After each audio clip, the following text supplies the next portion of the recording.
So now next we will going to discuss what to do if we want router VM to talk to router VM2 and vice versa. As I clearly said that router VM and the router VM2 are present in remote subnets. Let us call this as subnet A and this one as subnet B. Now, because the router VM2 and the router VM are present in different subnets, we need to feed L3 rules, which are also called L3 routing information in router VM, so that VM would know that if it wants to send any data to router VM2, what is the next hop it should send or forward the data to. Similarly, we need to do the same exercise for router VM2 also, so that router VM2 can communicate with router VM. So this can simply be done by installing the L3 routing information in router VM as well as router VM2. So this is the syntax of L3 routing information for Linux, right? Now let us see what this L3 routing information means. So it reads as up route add -net, and then you specify the remote subnet to which you want to reach. So remote subnet is represented as IP address and the mask value, which in the short is represented as 192.168.1.0/24. This /24 is the decimal representation of subnet mask 255.255.255.0. Again, when we will be doing IP address mathematics, you will understand how this notation works. For now, just understand that the subnet mask 255.255.255.0 is represented as /24, right? And the following information after subnet mask is the next hop IP address, which is also called as gateway. So GW stands for gateway, and 192.168.4.1 is the IP address of the next hop,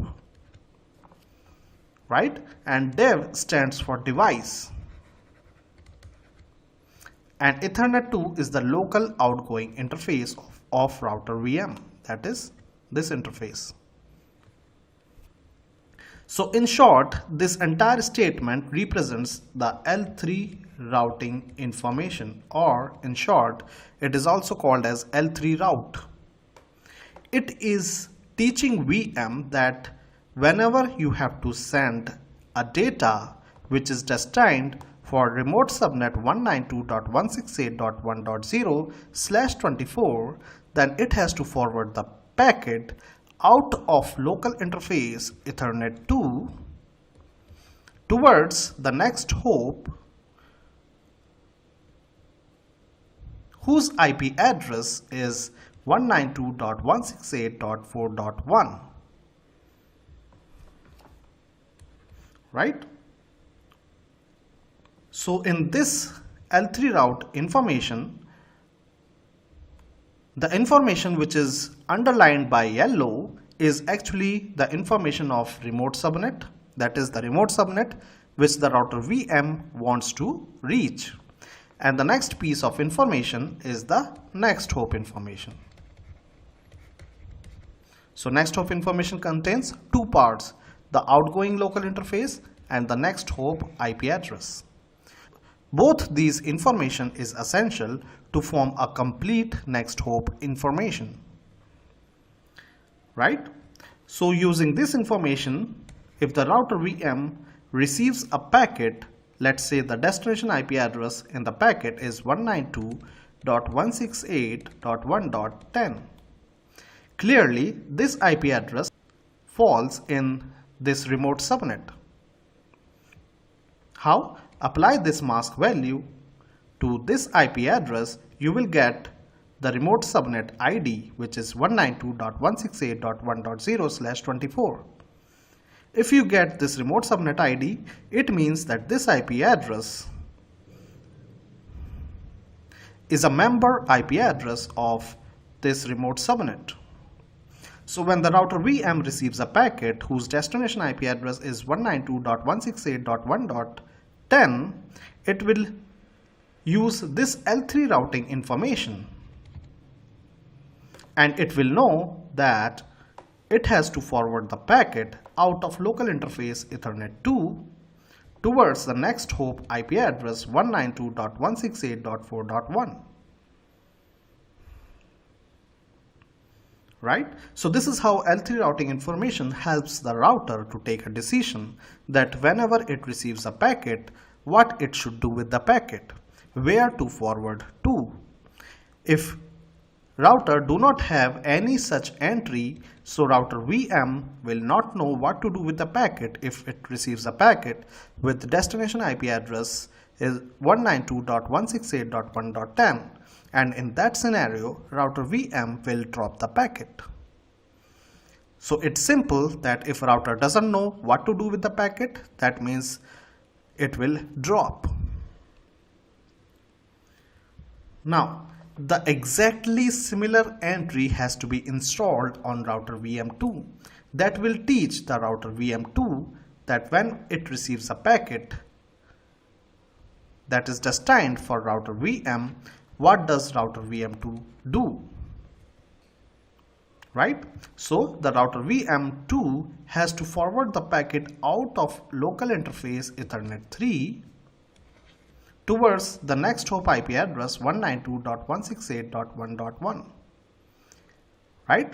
So when the router VM2 receives a packet that is destined for 192.168.4.10, router VM2 will use this L3 routing information because the destination IP address in the packet is the member of this remote subnet.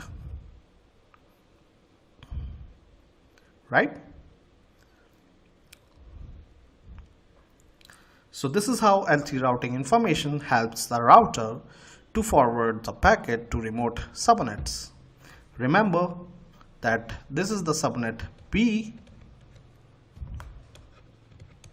and this is the subnet A, right? So going forward, we always install L3 route in a router for remote subnets, right? You can note this point here that we are installing this entry in the router VM2 and the subnet B is the remote subnet for router VM2. Similarly, in this example, this L3 routing information teaches the router VM how to reach a subnet A, which is a remote subnet for router VM. So we always install the L3 route in a router to reach a remote subnet. No need to install L3 route to reach local subnet. Have we installed any entry in the router VM teaching router VM how to reach a subnet B? The reason is no, because B is a local subnet to router VM. Whenever router VM has to talk to any machine which is present in the same local subnet, it will use L2 routing and not L3 routing. Right? So no need to install any L3 route in VM because all known subnets in this topology are local to router VM1. So the subnet A and the subnet B both are local subnet to router VM1. And VM1 shares the local subnet A with router VM2 and VM1 shares a local subnet B with router VM. It means that the router VM and the router VM2 both are reachable from router VM1 through local subnet only. And therefore, router VM1 can communicate with router VM or router VM2 using pure L2 routing. Therefore, there is no need to install any L3 routing information in router VM1. So let us summarize so far what we have learned. A subnet is a collection of devices connected with each other in the same network. Every subnet has an ID called network ID. IP address of all the devices present in the same subnet have the same network ID, I've already told you how to compute this. Just apply the mask on the IP address of the interface, you will get the network ID. So network ID of a subnet is equal to IP address of any device present in the subnet and perform the AND operation. It's a bitwise AND operation with the mask value. Again, we are not going in detail because you will be going to learn IP address mathematics in module 3 in detail. Right? And we have already discussed what are local subnet and remote subnets. And always remember that it is the interfaces which has IP addresses. Machines by themselves do not have any IP address. It's always the interfaces that has IP address. Machines, multiple interfaces must belong to different subnets, right? And no two or more interface of a single device can belong to same subnet. If you configure the subnets like this, it will be a misconfiguration. Let us take an example. Suppose on the router VM2, you configure the IP address on interface Ethernet 3 like 192.168.1.2/24. And on another interface, that is Ethernet 2, you configure an IP address 192.168.1.3/24. Now, if you calculate the network ID of both the interfaces, you will see that the network ID of both the interfaces will be 192.168.1.0/24.